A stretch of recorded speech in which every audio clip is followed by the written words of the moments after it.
Compressor నుండి outlet pipe, దాని bracket condition, అలాగే ఫ్లెక్సిబుల్ పైప్ కండిషన్ చెక్ చేసుకోవాలి. ఎక్కడైనా లీకేజ్ ఉంటే వెల్డింగ్ చేయించుకోవాలి. పైప్ లీక్ అయితే, ఫ్లెక్సిబుల్ పైప్ లీక్ అయితే మార్చుకోవాలి. ఇలా ఫస్ట్ ట్యాంక్ ఒక pipe connection, air dryer pipe కనెక్షన్లు, వాటర్ సోప్ లిక్విడ్తో చెక్ చేసుకోవాలి. పైపులు లీకేజ్ ఉంటే లీక్ అరెస్ట్ చేసుకొని బ్రాకెట్ కండిషన్ కూడా చూసుకొని బ్రాకెట్స్ కూడా వేసుకోవాలి. పూర్తిగా ఎయిర్ ఉన్న తర్వాత ఆన్ లీక్ టెస్ట్ చేసుకుందాం. బ్రేక్ ప్యాడ్లు తొక్కిపెట్టి పట్టుకోవాలి. ఇలా తొక్కిపెట్టి పట్టుకున్నప్పుడు డీబీ వాల్ దగ్గర 21, 22 పోర్ట్, ఫ్రంట్ ఛాంబర్ మరియు రేర్ ఛాంబర్కి వెళ్ళే పైప్ కనెక్షన్, పోర్ట్ కనెక్షన్, అలాగే బ్రేక్ స్విచ్ కనెక్షన్ దగ్గర లీక్ అవుతుందో లేదో చెక్ చేసుకోవాలి. క్విక్ రిలీజ్ వాల్ దగ్గర కూడా సోప్ లిక్విడ్ వేసుకొని సక్షన్ పైపు అలాగే డెలివరీ పైప్ దగ్గర లీక్ చెక్ చేసుకోవాలి. బాటంలో క్విక్ రిలీజ్ వాల్ బాటంలో కూడా లిక్విడ్ వేసి చెక్ చేసుకోవాలి. పైప్ లైన్ కండిషన్ చూడాలి. పైప్ లైన్ కండిషన్ చెక్ చేసుకోవాలి. సోప్ లిక్విడ్ వేసుకొని డయాఫ్రమ్ లీకేజ్ అవుతుందో లేదో, బ్రాకెట్ చుట్టుపక్కల లీక్ ఏమైనా అవుతుందేమో ఛాంబర్ దగ్గర చెక్ చేసుకోవాలి. ఫ్రంట్ ఛాంబర్ కంప్లీట్ అయిన తర్వాత రేర్ బ్రేక్ దగ్గరికి వచ్చాం. రేర్ బ్రేక్ లో రిలే వాల్వ్ యొక్క కంట్రోల్ పోర్ట్ యొక్క లీకేజ్ చెక్ చేసుకోవాలి. అలాగే అవుట్ పోర్ట్స్ చెక్ చేసుకోవాలి. అవుట్ పోర్ట్లు దగ్గర లీక్ అయిపోయిన తర్వాత ఛాంబర్కి వచ్చి సర్వీస్ పైప్ చెక్ చేసుకోవాలి.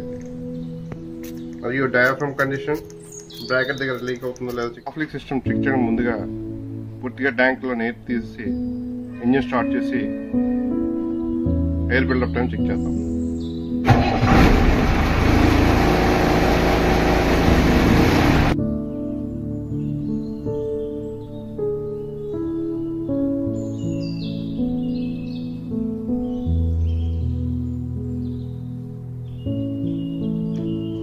ఇప్పుడు ఆఫ్ లీక్ టెస్ట్ చెక్ చేసుకుందాం.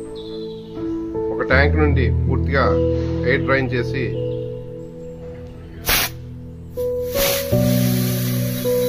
ఇలా ఒక ట్యాంక్ నుంచి ఎయిర్ పూర్తిగా డ్రైన్ చేసి ఎయిర్ చూస్తున్నప్పుడు ఈ విధంగా ఎయిర్ డౌన్ అవుతుంది. ఒక ట్యాంక్ లో ఎయిర్ డౌన్ చేసినప్పుడు ఒక ట్యాంక్ 1 మీటర్ మాత్రం తగ్గింది, 1 మీటర్ అడ్జస్ట్ ఉంది. ఈ విధంగా బ్రేక్ అప్లై చేసినప్పుడు అయితే ఫ్రంట్ లేదా రేర్ బ్రేక్ మాత్రమే అప్లై అవ్వాలి. ఒక ట్యాంక్ లో పూర్తిగా ఎయిర్ తీసిన తర్వాత బ్రేక్ కొట్టాలి. ఇప్పుడు బ్రేక్ కొట్టినప్పుడు ఇలా బ్రేక్ ఫ్రంట్ ఛాంబర్లో అప్లై అయ్యి రేర్ ఛాంబర్ అప్లై అవ్వలేదు. ఈ విధంగా అయితే సిస్టమ్ ప్రొడక్షన్ పర్ఫెక్ట్ గా పనిచేసినట్టు.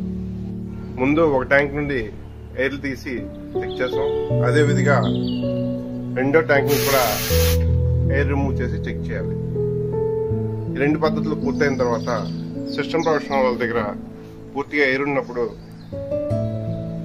21 పోర్ట్, 22 పోర్ట్ అలాగే ఆక్సిలరీ పోర్ట్స్ చెక్ చేసుకొని లీక్ అయిన వల్ల లీక్ అరెస్ట్ చేయాలి.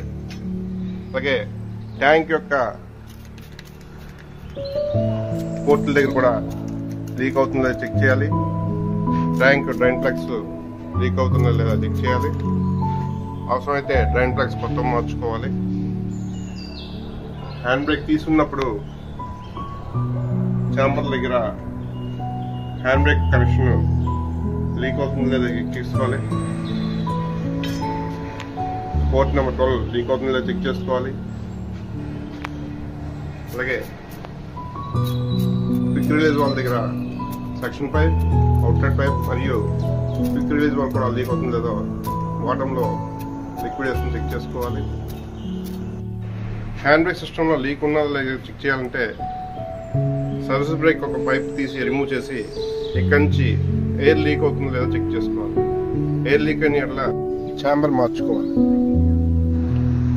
మీటర్కి వెళ్ళే పైపులు కూడా లీక్ అవుతున్నాయో లేదో చెక్ చేసుకోవాలి. సోప్ లిక్విడ్ వేసుకొని బ్రేక్ ఆఫ్ కండిషన్లో ఉన్నప్పుడు సోప్ లిక్విడ్ వేసుకొని లీక్ చెక్ చేసుకోవాలి. 2 ఎయిర్ ట్యాంకులు ఎయిర్ తీసినప్పటికి కూడా హ్యాండ్ బ్రేక్ రిలీజ్ అవ్వలేదంటే సిస్టమ్ కరెక్ట్గా పనిచేస్తున్నట్టు. ఇప్పటివరకు brakes off leak, on leak test check చేసిన తర్వాత ఎక్కడైనా పోర్ట్లు లీక్ అయితే పైపుకు ఉన్నటువంటి 2 ఓరింగ్లు, అడాప్టర్కు ఉన్న ఓరింగు మరియు లాక్ రీప్లేస్ చేసుకుంటే ఎయిర్ లీకేజ్ అరెస్ట్ అవుతుంది.